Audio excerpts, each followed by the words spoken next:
큰일 났다. 비트코인 또 떨어지네. 지금이라도 다 팔고 도망쳐야 하나? 아예 앱을 지우고 없는 셈 쳐야 하나? 혹시 며칠 사이 차트를 보며 이런 생각하셨나요? 지금 비트코인 가격이 고점에서 꽤 많이 내려와서 불안하신 분들 많으실 겁니다. 비트코인 이제 끝난 거 아니냐는 뉴스 기사들이 쏟아지니까 더 불안하시죠? 대부분의 개미 투자자들은 지금 공포에 질려 패닉셀 버튼에 손을 올리고 있습니다. 하지만 진짜 고수들은 지금 조용히 미소를 짓고 있습니다. 왜냐고요? 그들은 하락장이 돈을 복사하는 기계라는 비밀을 알고 있기 때문입니다. 오늘 제가 드릴 말씀은 지금 얼마다가 중요한 게 아닙니다. 진짜 중요한 건 폭락했을 때 내가 어떤 행동을 취하느냐입니다. 오늘 이 영상을 끝까지 보시면 하락장이 무서운 게 아니라 오히려 기회로 보이게 되실 겁니다. 폭락장에서도 살아남는 승자들의 비밀, 지금 바로 시작합니다.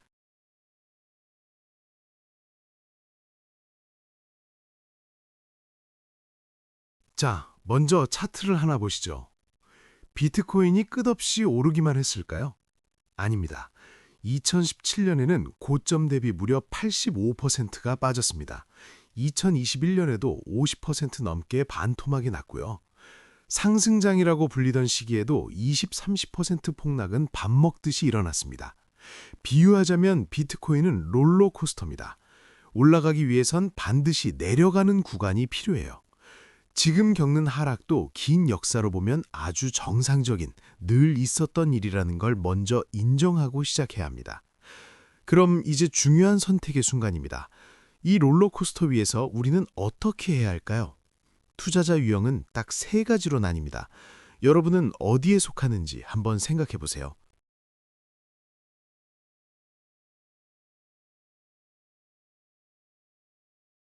첫 번째 유형은 고점에서 팔고 저점에서 다시 사려는 사람입니다. 가장 솔깃하죠? 비쌀 때 팔아서 현금 챙겨놨다가 쌀 때 더 많이 사면 대박이잖아? 이론적으로는 완벽합니다. 하지만 현실에서는 99% 실패합니다. 그 이유를 3가지로 설명해 드릴게요. 첫 번째는 마법의 시비를 놓칩니다. 금융 데이터 분석 기업 펀드스트렛의 자료를 보면 충격적인 사실이 있습니다. 비트코인이 1년 동안 오르는 수익의 대부분은 단 10일 동안 발생한다는 겁니다. 나머지 355일은 지루하게 횡보하거나 떨어집니다. 그런데 여러분이 지금 좀 비싸네, 떨어지면 사야지 하고 팔았다고 칩시다. 하필 내가 판 다음 날부터 그 마법의 10일이 시작되어 가격이 미친 듯이 폭등한다면? 순식간에 2배, 3배 오르는 걸 멍하니 구경만 해야 합니다. 떨어지는 칼날 피하려다 로켓 배송을 놓치는 꼴이죠. 데이터에 따르면 이 최고의 날들을 놓치면 연수익률은 마이너스가 되거나 반토막이 납니다. 세금과 수수료라는 구멍난 양동이. 사고 팔 때마다 수수료 나가죠? 그리고 앞으로 이익을 실현하면 세금을 내야 합니다. 타이밍을 잘 맞춰서 이익을 냈다고 해도 세금 떼고 나면 다시 투자할 원금 자체가 줄어들게 됩니다. 열심히 물을 퍼담는데 양동이에 구멍이 숭숭 뚫려 있어서 물이 계속 새는 것과 같습니다. 비트코인 개수를 늘려야 하는데 오히려 개수가 줄어드는 결과를 낳습니다. 심리적 압박. 바닥인 줄 알고 샀는데 더 떨어지면? 고점인 줄 알고 팔았는데 더 오르면? 하루 종일 차트만 보고 패인이 됩니다. 이건 투자가 아니라 고문입니다.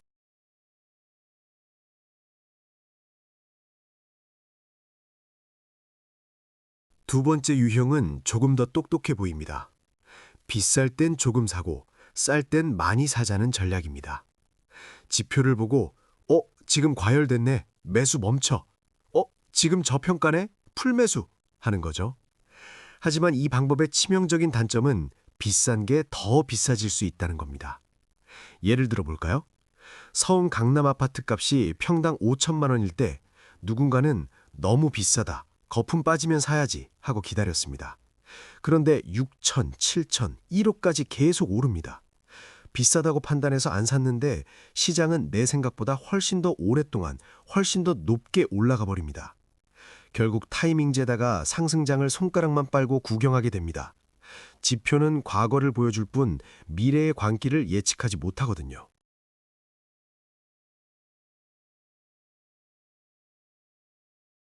그럼 도대체 어떻게 하라는 거냐? 바로 세 번째 유형, 수집가 전략입니다.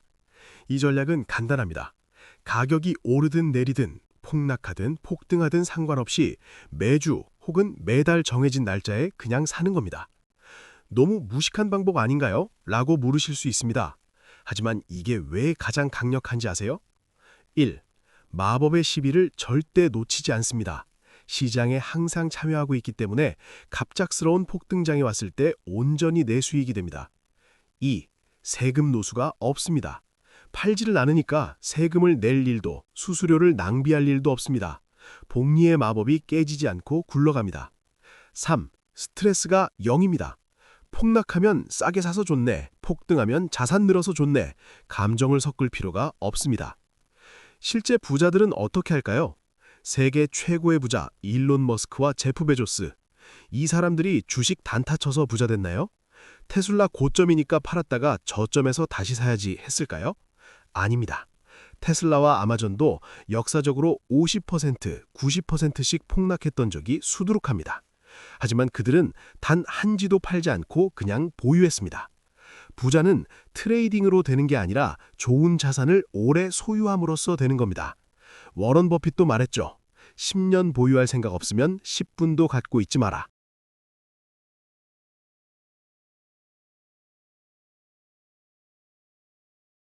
마지막으로 여러분께 질문 하나 드립니다. 여러분, 투자의 목표는 무엇인가요? 달러, 즉 현금을 더 많이 버는 것인가요? 아니면 비트코인 개수를 늘리는 것인가요? 많은 분이 비트코인 사서 비싸게 팔아 현금 챙겨야지 라고 생각합니다. 하지만 부자들은 반대입니다. 부자들은 현금을 팔아서 비트코인을 모으고 있습니다. 왜냐고요? 지금 전 세계를 보세요. 화폐 시스템이 흔들리고 있습니다. 달러를 마음대로 찍어내서 가치가 떨어지고 국가 간의 신뢰가 깨지고 있습니다. 이럴 때 필요한 건 누구의 통제도 받지 않는 중립적인 돈입니다. 디지털 시대의 금, 바로 비트코인입니다. 미래에는 비트코인이 전 세계 자산이 될 수 있습니다. 자, 오늘 내용을 요약하겠습니다. 폭락은 세일 기간입니다. 쫄지 마세요. 타이밍 맞추겠다고 샀다 팔았다 하지 마세요. 수수료와 세금만 내고 상승장 놓칩니다. 부자들처럼 우직하게 월급날마다 개수를 모으는 수집가가 되세요. 가격표 보지 말고 수량을 보세요. 그게 경제적 자유로 가는 가장 빠르고 확실한 길입니다. 불안해하지 마시고 오늘도 묵묵히 여러분의 자산을 쌓아가시길 바랍니다. 오늘 영상이 여러분의 경제적 시야를 넓히는 데 도움이 되셨다면 구독과 좋아요 부탁드립니다. 감사합니다.